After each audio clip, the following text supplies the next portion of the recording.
And now, please pray with me. May the words of my mouth and the meditations of all our hearts be acceptable in your sight, O God, our rock and our Redeemer. Amen. Well, this year is year C in the lectionary, which means this is a Luke year, the year where we journey our way through the Gospel of Luke. And we find ourselves now somewhere in the middle of the Gospel during Jesus' journey from Galilee down to Jerusalem. That's the way Luke structures his Gospel. He fits so many of Jesus' sayings in this one journey from chapter 9 to 18. And here we have a scene where Jesus is in a synagogue on the Sabbath, and he sees a woman who's been suffering from this ailment that's had her bent double for 18 years. And then Jesus goes over to her and says, "You're released from your ailment." He then places his hands on her, and miraculously she's cured. She stands up and begins praising God. But then the leader of the synagogue says, "Hey, you can do work on 6 days of the week. Why are you curing on the Sabbath? This isn't right." And Jesus comes back and says, "You hypocrites, you water your ox and your ass on the Sabbath. Here's this woman who's been suffering for 18 years and she can't be cured." We hear this story, and no doubt we think to ourselves, those horribly judgmental people. Can you believe it? Here's this woman who's been suffering, and they think that she shouldn't be cured on the Sabbath. How ridiculous are they? But then when you think about it, you realize, for most of us, the Sabbath is not something that we take all that seriously, at least if we're honest. How many of us don't work at all on the Sabbath or don't patronize institutions where people are forced to work on the Sabbath? And certainly for Judaism of the first century, Sabbath keeping was a very important thing. It comes up again and again in the Torah about how important it is to respect the Sabbath. God, after all, laid out creation in 6 days and rested on the seventh. There's even a passage in the book of Exodus that says the penalty for violating the Sabbath is death. So it's easy for us to say, oh, this isn't that serious, but for the people at the time, it actually was. And there's some details in the text that point this out to us. The leader of the synagogue actually turns to the congregation, all of you, for justification. And the fact that this probably has sway, Jesus then comes back and says, "You hypocrites," plural. Not "you hypocrites," singular, to the leader of the synagogue, to all those in the synagogue who are nodding their heads being like, "Yeah, this woman's been sick for 18 years. This is not life-threatening. This could easily happen tomorrow. Why is he violating the Sabbath? This is ridiculous."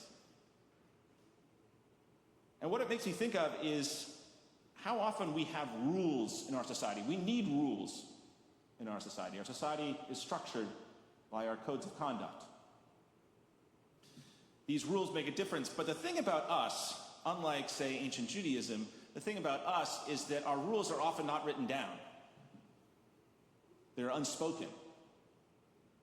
But, don't violate some of these rules. I think about back when I first moved to Iowa, back in 2011. Here I am, new guy in town, hadn't been in the Midwest before. And some of these folks in the congregation, nice folks in the congregation, invited me to dinner so I could meet some people. And the dinner was set to start at 6:30. Now, my mother always taught me that if someone has a dinner party at 6:30, the polite thing is to show up about 15 to 20 minutes late. After all, the host is getting things ready, and the last thing you want to do is try and get in the way of the host's preparation. So trying to be polite, I showed up at this 6:30 dinner party at like 6:45, 6:50. Well, in Iowa, when they say something starts at 6:30, the polite thing is to show up early so it can really begin at 6:30. So everyone else had been there at 6:25, and they'd been waiting for me for 20 minutes. You learn these rules the hard way sometimes. Think about the rules around clothes. Here's another thing. There was expectations around clothes. When I grew up in this congregation, all of the men always wore jacket and tie, and oftentimes suit and tie. And even me as a little kid, we had our little clip-on ties that we put on every Sunday and our little blue blazers. And as soon as we were out of church, the first thing that came off was that clip-on tie. And I remember some folks showing up without a jacket and tie, my parents just being like, what does this come to? What does this come to? Or you think about the story, this always cracks me up. When in 2004, I studied Latin in Rome with this kind of weird, over-the-top, discalced Carmelite named Reggie Foster, who was one of the Pope's Latin secretaries. And he was a guy who was originally from Milwaukee, and he didn't like wearing his monk's habit because he thought it was too fancy. So he thought the thing that he should wear is what sort of a working person, an average working person of his day would wear. So he went to Walmart and he got what he thought was a good plumber's outfit, as he called it. So he got blue chinos, navy blue chinos, black shoes, and a light blue button-down shirt. He must have had 10 or 15 of the exact same thing. But he was working at the Vatican, and he told the story of he's walking to the Vatican, and one of the cardinals, one of the princes of the church, comes up to him and says, well, Father Foster, don't you think you could wear your habit now and again? And here's Reggie Foster, not skipping a beat, looking back at this cardinal and saying, I don't know, Your Eminence, what do you think St. Peter would wear?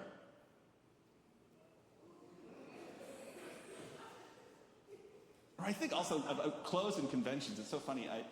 With clergy and my clergy colleagues, if you were to ask my clergy colleagues in the UCC, what is the most important vestment for a UCC clergy person? You know what they would say? The stole. The stole that is given to you on your ordination. Only those who are ordained are supposed to wear a stole. This is like sacrosanct among UCC clergy.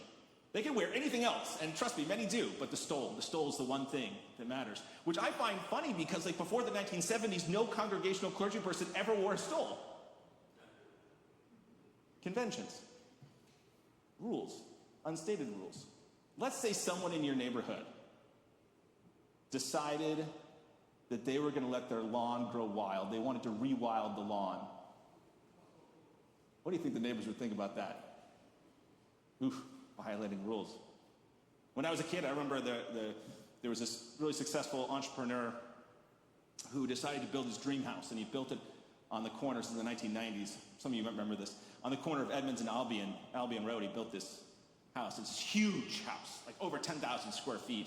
Bought the house behind to knock it down for his backyard, and boy, I remember my mother saying the people in the town were talking, and not good things.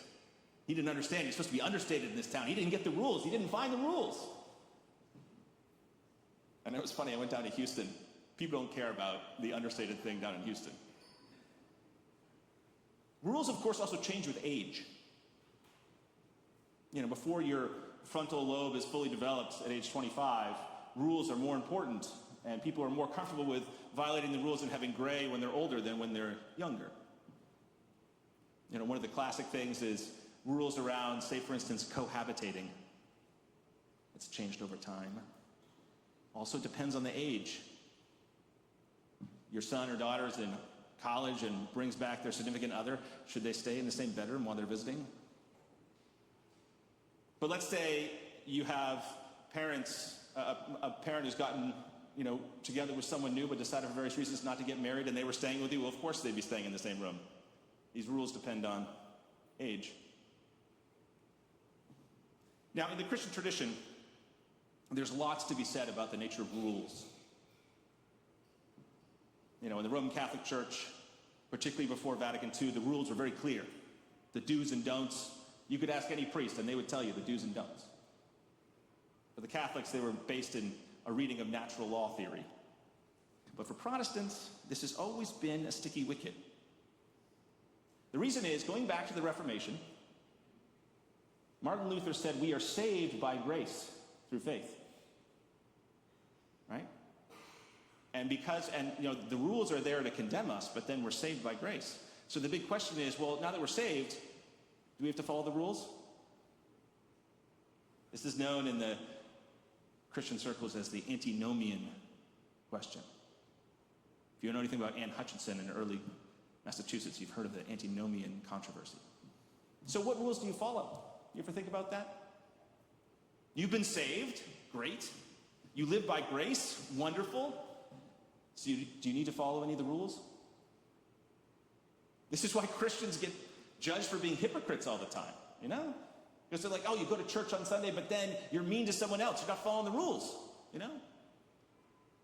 I remember when I was down in Houston, I got invited at one point early on to a friend's very fancy Christmas party. This guy's huge house, 150 people there, all these very wealthy Houstonians, all very devout Christians. And so I had to open this up. And so for me, without thinking about it, I'm like, well, my favorite story is about Luke and the Lucan birth narratives. And this talks about the importance of the poor and lifting up the poor and meekness and humility. So I'm talking about this. And trust me, this did not land with this group in Houston. I didn't quite get the memo. Because with these evangelicals and Christians, no, Christmas is about your Savior coming in and you committing yourself to Christ. None of this, like, devoting yourself to the poor. Good. I think about someone like, I remember one thing that really shocked me, when Ted Cruz was running for president in 2016 for the primary, and he did his financial, you got to submit all your finances. It came out that he gave no money to his church. And I was like, wow, all these conservative Christians in Texas who tithe, who make huge sacrifices and tithe, and this guy gives nothing. They must say this guy's a total fraud. What rules do you follow? What rules do you not? Have you thought about that? What rules of the faith make a difference? The classic Protestant answer to this was, well, you've got the rules, you've got the law, right? And that law shows us how much we fall short of the glory of God, how much we fall short of the expectations we're supposed to do. We can't fulfill those rules, but then we're saved by grace. But then over time, we live into these great rules, right? Nice system. But the problem is, it still doesn't say what those rules are. So for instance, Jesus says in the Sermon on the Mount, give to whoever asks. Does that mean over time you'll give to anyone who asks? Jesus says in the Sermon on the Mount, if someone strikes you on one cheek, you turn the other also. Should you always turn the other cheek? Should you be a pacifist as you grow in the Christian faith? There's a lot of ambiguity here. Which is why a text like this one can be so instructive for us.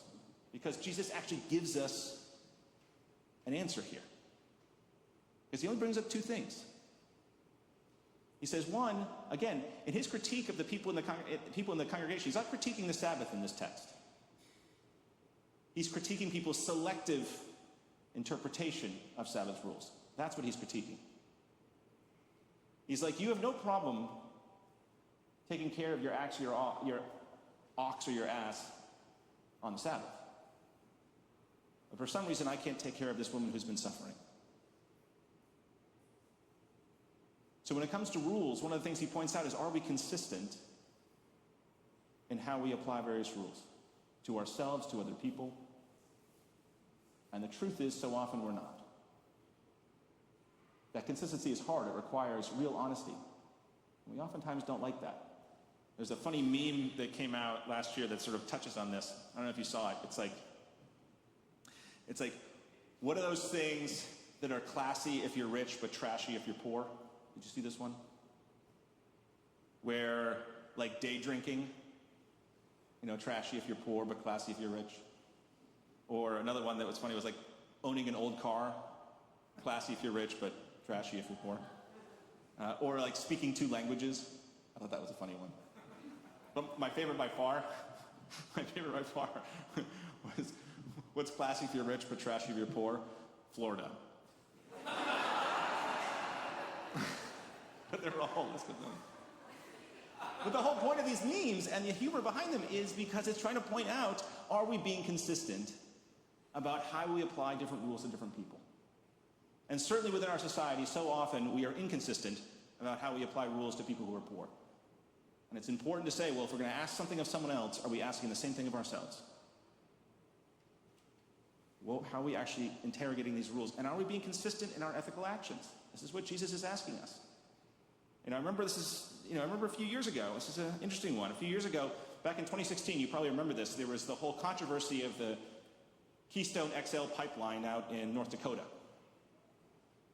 And there was this group of people, the water protectors, who were trying to protect this indigenous land and have the pipeline not go through there. And, it was an interesting scenario. But the thing that struck me was that you had certainly these people, like one of my friends flew out from New York City as a pastor to North Dakota to be out there and protest in solidarity. And I'm like, if this is about cutting down on greenhouse gases, you just flew in an airplane to do this. How consistent is that? Or like there were people in my congregation in Houston who worked in the oil and gas industry, and they said, currently all that oil and gas is being transported by train, which is incredibly dangerous. Pipelines are in fact incredibly safe, and there are lots of sensors in them. And these people don't realize there are tens of thousands of miles of pipelines that currently exist in the United States.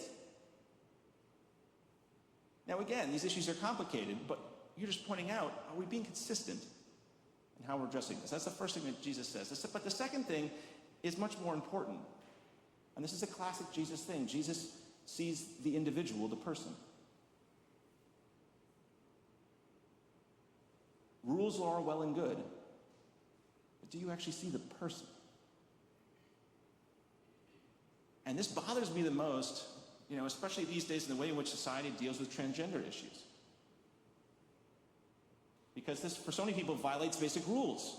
Violates rules around gender, violates rules. This is inappropriate. This is making me feel uncomfortable. This is not to be done. God made things this way, etc. And there's lots to be said for that. Don't get me wrong. But the Jesus response is actually try and get to know an individual. And get to know them. And I always say, if people are struggling with this issue, and it's totally fine to be struggling with these issues, but the Jesus solution is to actually get to know someone. If you know someone who's transgender and you can talk to them and hear their story, you don't need to understand everything about it to try and get to know someone. That's what Jesus calls on us to do. One of the big things about being a Protestant is, again, living in grace. Realizing that rules are there to help guide us, but rules are not the be-all, end-all. So let us try and be consistent and think hard about the rules that affect people. To see whether or not we're being hypocrites in our own ways. We all do this. But then the second thing is, can we see the individuals involved? There's that great line that comes up in the Gospel of Matthew, where after being judged for hanging out with the wrong people, Jesus says, listen, I desire mercy, not sacrifice. Go and learn what this means. It's a good lesson for today, as any day.